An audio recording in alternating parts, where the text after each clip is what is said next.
So I know that I have done a recent video doing flint and steel ignition, but I went and harvested some stuff this morning, and if you watched my ruck video this morning, it shows me harvesting some of this chert off of a big stone just on the side of the road, kind of down next to a river.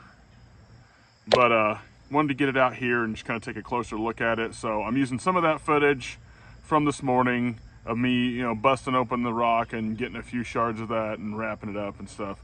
But one of the things I wanted to talk about is how it's one of the most renewable things. Like, you're always going to be able to find chert or something. If it's in your area, it's always going to be able to be found. If it's not in your area, yeah, you're not going to be able to find it. But for the people who have that resource and you've got a good piece of carbon steel that you can throw it like a good spark off of, or you order one of these jobs off the internet, you know, obviously test it, you know, you're gonna ugly this thing up, get it out and use it. But like, it's one of the best things you could have. And as far as for like not low, but like as far as like temperatures and wet conditions, if you've got dry tinder and they like if you put it in a bag where it could, you know, kind of blow in the wind off your pack, you can dry out any kind of wet stuff. Or with the actual char cloth, if you got a good amount of it, you can heat that stuff up and dry it almost as you ignite it. And I've seen it done. You know, granted, there's a level of, you know, too wet to get going, but for the most part, you know, even with some good moisture content, you can still start a fire. It's just one of those old frontier type methods to do it, and I can't recommend it enough. It's just one of the most renewable resources of it you can get, especially if you can find good pieces of carbon steel. It could be I mean, anything.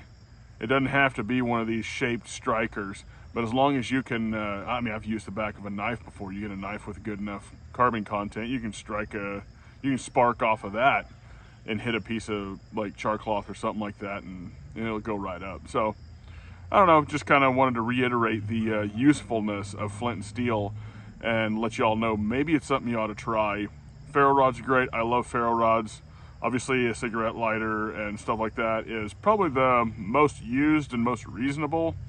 But for the people that want to practice skills and just get better at different aspects of the craft, this is a great, fun way to get involved in it, and I highly recommend it. Just pulled this out of a hole, just kind of saw this end of it. This is a gigantic piece of chert you could use for flint and steel. Like, this whole thing is basically, I mean, all the way through this thing. So if you know what you're looking at, and you can, you know, do like first strike tools and knock a chunk off to use as a blade or a striker, this is a resource. So I busted one chunk off here.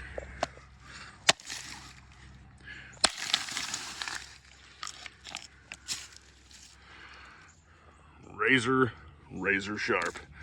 I'm taking some of this with me for sure.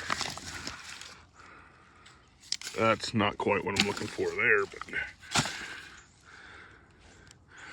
the really, really dense parts like that is freaking awesome. Stuff works good.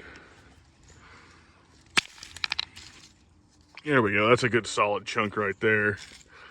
That's freaking stupid sharp. All right. Another great use for a shamag is if you need to carry home something sharp like this. I'm gonna take the little stuff, but you bust you off some pieces like this and you want to take them home, you can wrap it up. And it's not gonna be that big of a deal. Most likely not gonna be cutting it up for the most part. But if you were to get a hole in your shamag, that's better than a hole in your pack, because that crap is freaking sharp. But it's just another way to, just another use for the shamag. All right, so we're gonna check these out. See how these turned out here.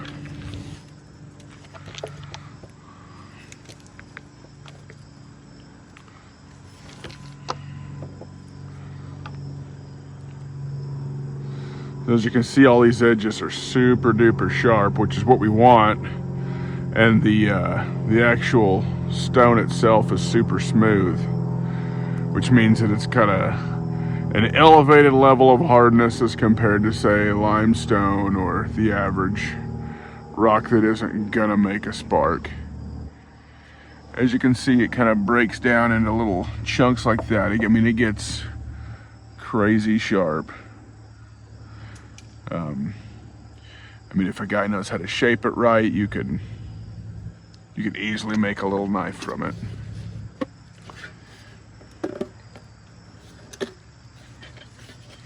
If I can get this burnt can open. Got the little mustache shaped jobber.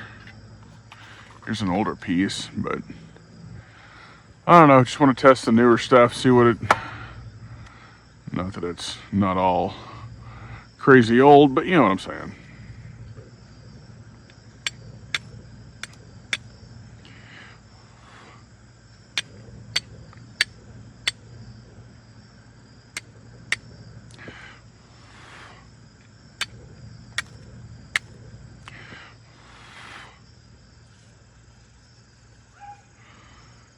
Should have lit that up, but we shall see.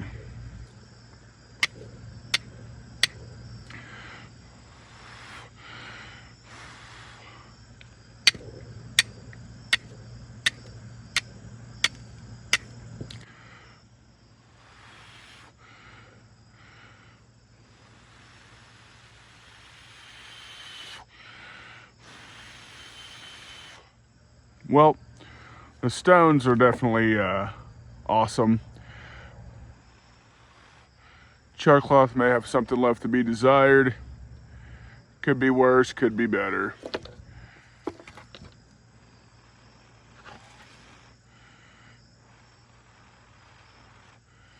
That'll definitely get you a fire started though.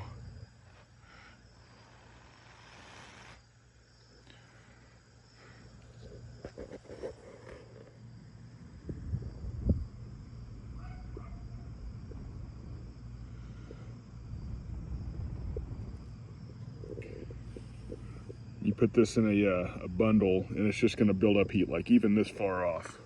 I can feel the heat coming off of that. That's why I like this method of fire starting so well.